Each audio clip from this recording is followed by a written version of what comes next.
Hello guys, in this video I am going to show you how to book a trip on the Amtrak application. But first I just want to mention, don't forget to subscribe to my channel, because at 10,000 subscribers I am going to show you my whole YouTube revenue statistics and growth strategy, how to make money online. Now let's jump into it. First of all, open the application on your phone.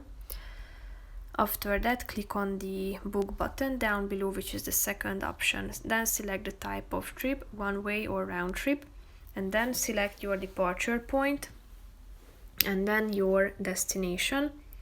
After that, select the departure date on the map. Click on the done button at the top, then select the number of travelers.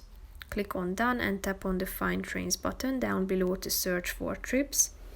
Here you can find the available options, tap on the relevant one that you would like to check out in more details and purchase the tickets. So here you can see the trip details. So that's pretty much it for this video, guys. See you in the next one. Bye bye.